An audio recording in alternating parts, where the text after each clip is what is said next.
The Colloquy of the Two Sages, as translated by Whitley Stokes, 1905. Adna, son of Uller, of the tribes of Connacht, was the Ollamh of Ireland in science and poetry.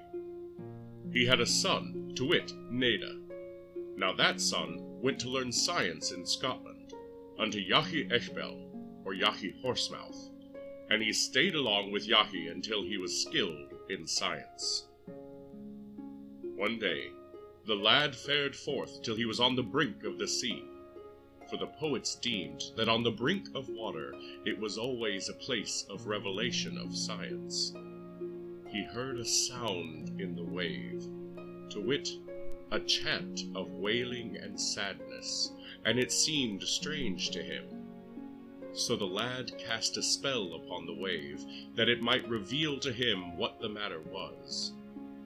And thereafter it was declared to him that the wave was bewailing his father Adna after his death, and that Adna's robe had been given to Ferherdner the poet, who had taken the ollaimhs ship in place of Neda's father.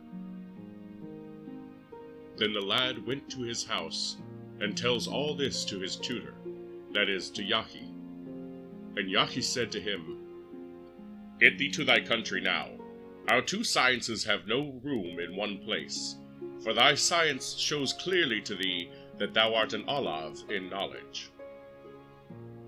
So Neda fared forth, and with him his 3 brothers, namely Lugit, Cabra, and Critna. A bulg-belk, or puffball, chanced to meet them on the path. Said one of them, "Why is it called bulg-belka?" Since they knew not, they went back to Yahi, and remained with him a month. Again they fared on the path. A shimend, or rush, chanced to meet them. Since they knew not why it was so called, they went back to their tutor. At the end of another month they set out again from him. A gas sanish, or a spring of Sanigal, chanced to meet them. Since they knew not why it was called gas sanish, they returned to Yahi and remained another month with him. Now when their questions had been solved for them, they proceeded to Cantyre, and he afterwards went to Rind Snock. Then from Port Rig they passed over the sea till they landed at Rind Roisk. Thence over Semna, over Laharna, over Maglin, over Allarba, over Tullach-Rishk, over Ardsleba, over Craib Selcha, over Magaketa, over the river Baun, along Richter, over Glenriga, over the districts of Hebrazel, over Ardselich, which is today called Armagh, over the elf mound of Evan Maha. Thus then went the youth, with a silver branch above him, for this is what used to be above the Anrus, a branch of gold above the ollaimhs, a branch of copper over the rest of the poets. Then they go towards Evan Maha, and Bricrew chances to meet them on the green. He said to them that if they would give him his guerdon, Neda would through his advice and intercession become the ollaimh of Ireland. So Neda gave him a purple tunic, with its adornment of gold and silver, and Bricrew told him to go and sit in the ollaimh's place. He also said that Ferherdner was dead, while in fact he was then to the north of Evan, teaching wisdom to his pupils. And then Bricrew said, "No beardless man receives the ollaimhship in Evan Maha," for Neda was infantine as regards age. Neda takes a handful of grass and casts a spell upon it, so that every one would suppose it was a beard that was on him. And he went and sat down on the ollaimh's chair, and took his robe around him. 3 were the colors of the robe, to wit, a covering of bright bird's feathers in the middle, a showery speckling of findrina on the lower half outside, and a golden color on the upper half. Thereafter Bricrew went to Ferherdner, and said to him, "It were sad, O Ferherdner, that thou shouldst be put out of the ollaimhship today. A young honorable man has taken the ollaimhship in Evan. Thereat Fahretner was wroth, and he entered the palace, and stood on the floor with his hand on the beam, so that there he said, "Who is the poet?" Now the place of this colloquy is Evan Macha, and the time of it is the time of Conor MacNessa. The author, then, is Neda, son of Adna of Connacht, or he is of the Tuatha de Danann, as he says in the colloquy, "I am the son of Dan, son of Osmanad," and Fahretner the poet of Ulster. The cause of composing it is that after Adna's death his robe was conferred on Fahretner by Maeve and Alil. So Adna's son, Neda, came out of Scotland, as we have said, to Evan, and sat on the ollaimhs chair, and Fahretner entered the house, and said on seeing Neda, "Who is this poet? A poet round whom lies the robe with its splendor. Who would display himself after chanting poetry? According to what I see, he is only a pupil. Of grass is the arrangement of his great beard. In the place for chanting poetry, who is this poet? A contentious poet. I never heard the secret of the sense of Adna's son. I never heard of him with ready knowledge. A mistake by my letters is Neda's seat." This is an honorific speech, which Neda uttered to Fahretner. Said Neda, "An ancient one, O my senior. Every sage is a corrective sage. A sage is the reproach of every ignorant person. But before he knows wrath against us, he should see what reproach, what evil sap is in us. Welcome is even the piercing sense of wisdom. Slight is the blemish of a young man, unless his art be rightly questioned. Step chief, a more lawful way. Thou showest badly, thou hast shown badly. Thou yieldest to me very meagerly the food of learning. I have drained the dug of a man goodly, treacherous." Said Fahretner, "A question, O instructing lad. Whence hast thou come?" Neda answered, "Not hard to say. From the heel of a sage, from a confluence of wisdom, from perfections of goodness, from brightness of sunrise, from the hazels of poetic art, from circuits of splendor out of which they measure truth according to excellences, in which righteousness is taught, in which falsehood sets, in which colors are seen, in which poems are freshened. And thou, O my senior, whence hast thou come?" Fahretner answered, "Not hard to say. Along the columns of age, along the streams of Leinster, along the elf mound of Nechten's wife, along the land of the sun, along the dwelling of the moon, along the young one's navel string. A question, O instructing lad. What is thy name?" Neda answers, "Not hard to say. Very small, very great, very bright, very hard. Angriness of fire, fire of speech, noise of knowledge, well of wealth, sword of song, straight artistic, with bitterness out of fire. And thou, O my senior, what is thy name?" Fahretner answers, "Not hard to say. Nearest in omens, explanatory champion for declaration, for interrogation, inquiry of science, weft of art, casket of poetry, abundance from a sea. A question, O instructing lad, what art dost thou practice?" Neda answers, "Not hard to say. Reddening, a countenance, piercing flesh, tinging bashfulness, tossing away shamelessness, fostering poetry to searching for fame, wooing science, art for every mouth, diffusing knowledge, stripping speech in a little room, a sage's cattle, a stream of science, abundant teaching, smooth tales, the delight of kings. And thou, O my senior, what art dost thou practice?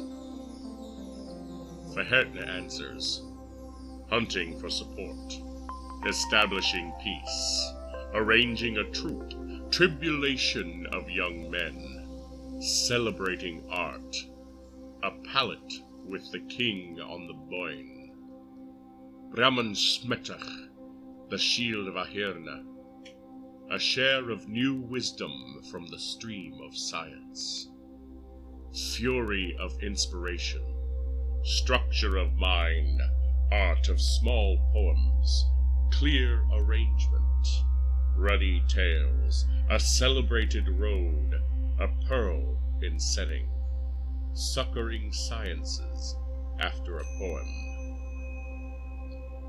Thuarad said, a question, O instructing lad.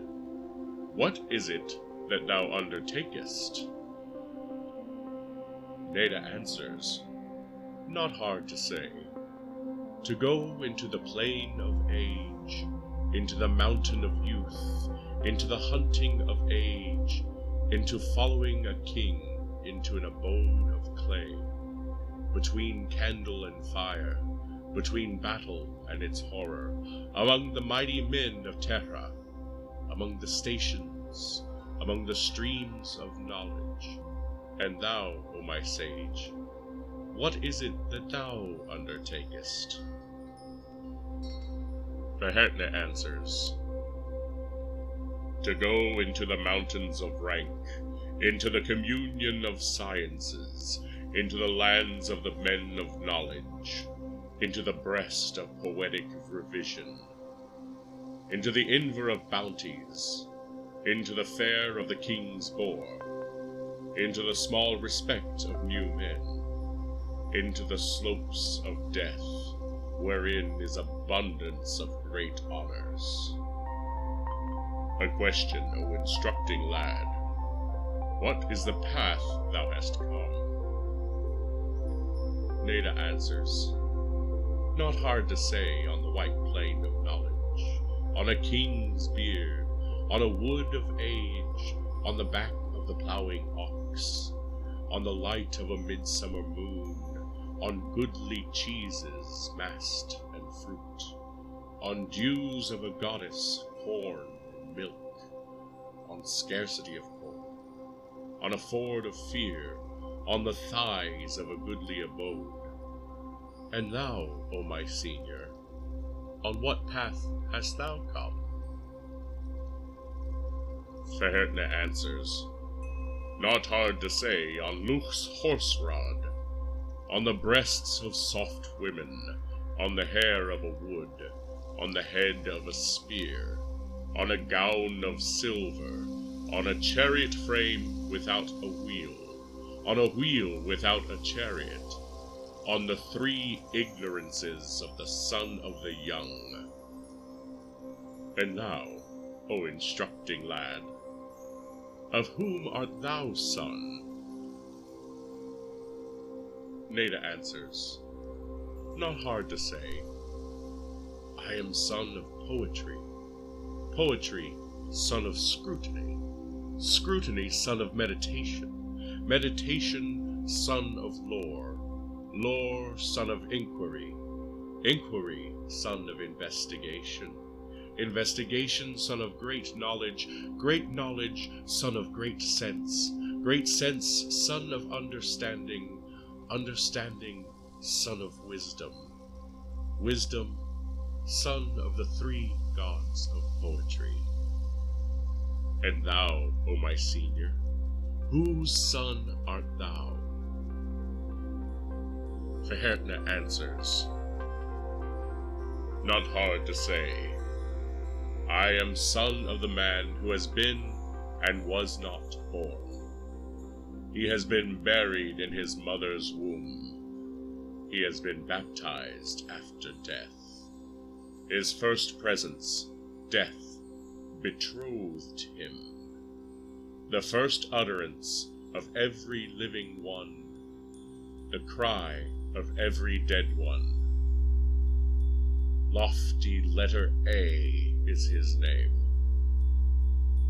A question, O instructing lad.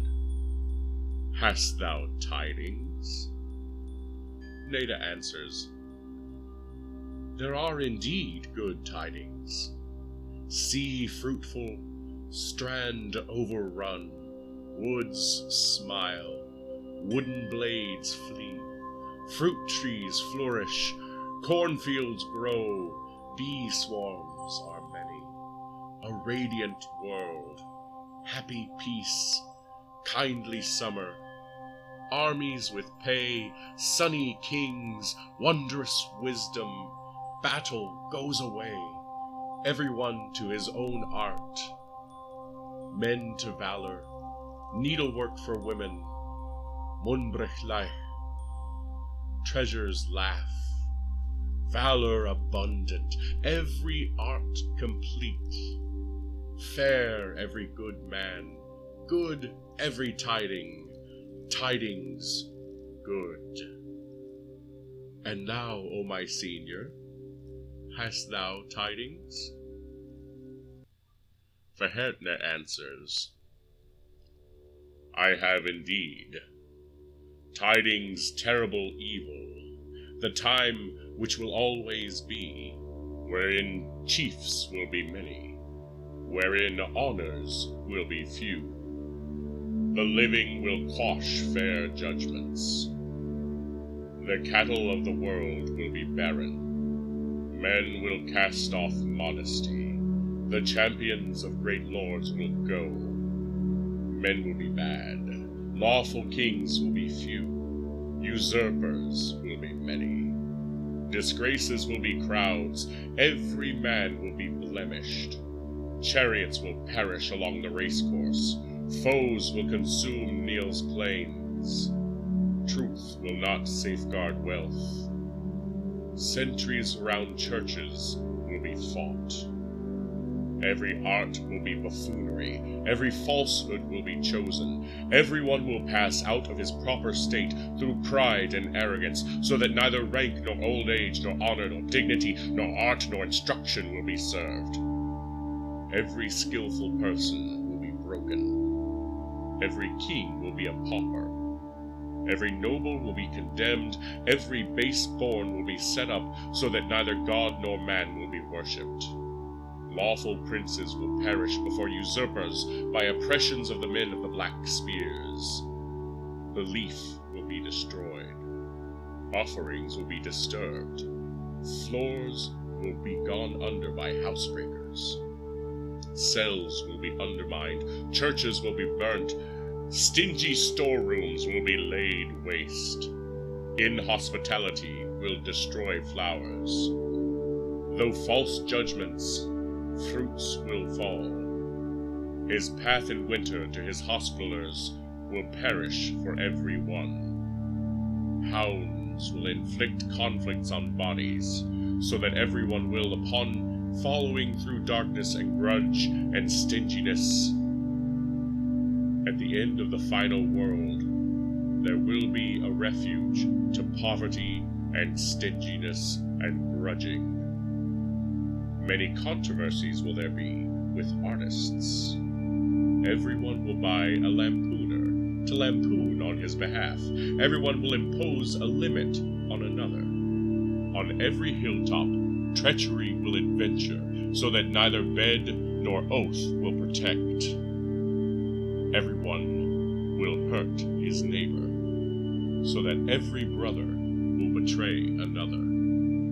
Everyone will slay his companions at drinking together and eating together, so there will be neither truth nor honor nor soul there. The stingy will shrivel one another for their number. Usurpers will satirize one another with the storm of every darkness. Ranks will be spilt. Clericisms will be forgotten. Sages will be despised. Music will turn into boors. Championship will turn to cells and clerics. Wisdom will be turned into false judgments. A lord's law will turn upon the church. Evil will pass into the points of croziers. Every sexual connection will turn into adultery. Great pride and great free will turn into the sons of peasants and churls. Great stinginess and great inhospitality and great penuriousness will turn into landholders so that their poems will be dark. Great skill in embroidery will pass to fools and harlots, so that garments will be expected without colors. Wrong judgments will pass into kings and lords.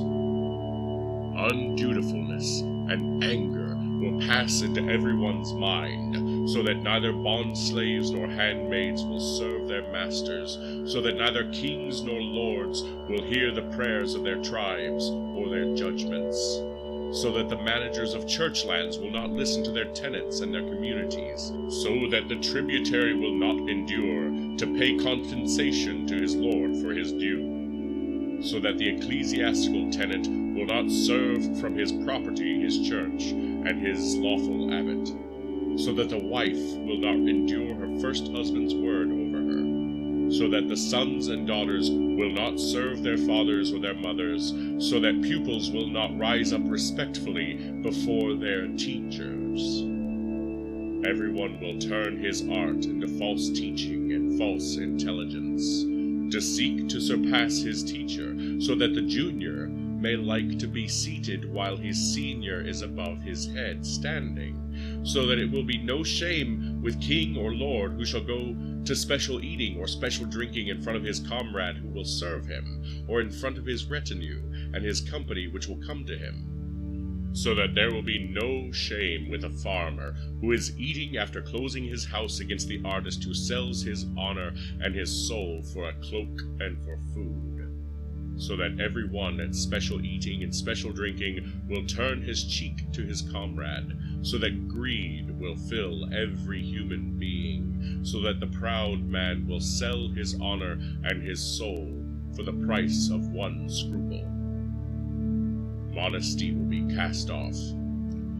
Folks will be condemned. Lords will be destroyed. Ranks will be despised. Sunday will be degraded.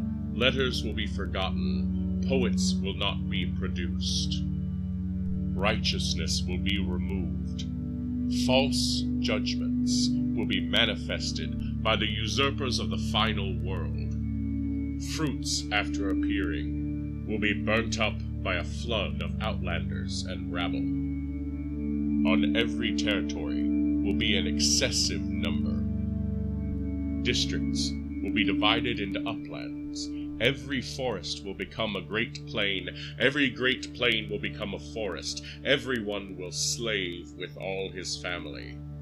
Thereafter will come many hurtful diseases, sudden awful tempests, lightning with cries of trees struck by thunderbolts, winter leafy, summer gloomy, autumn without crops, spring without flowers, mortality with famine, diseases on cattle, staggers, scamacha, murrains, dropsies, milieuda, lumps, agues, estrays without profit, hiding places without treasures, great goods without men to consume them, extinction of championship, failure on cornfields, perjurers, judgments with anger, a death of 3 days and 3 nights on 2/3 of human beings, 1/3 of those plagues on beasts of sea and forest. Then will come 7 years after lamentation. Flowers will perish. In every house there will be wailing. Outlanders will consume the plain of Erin. Men will tend men. A conflict will go round Knamshoil. Fair stammerers will be slain. Daughters will conceive to their fathers. Contests will be fought round famous places. There will be desolation around the heights of the Isle of Meadowy Plains. The sea will break over every country and inhabiting the land of promise. Ireland will be left 7 years before the judgment. It will be mournful after slaughters. Thereafter will come the signs of Antichrist's birth. In every tribe, monsters will be born. Stream pools will turn against streams. Horse dung will turn into gold. Water will turn into tasted wine. Mountains will turn into perfect lands. Bogs will turn into flowery clover. Swarms of bees will be burnt among uplands. The flood tides of the sea will delay from one day to another.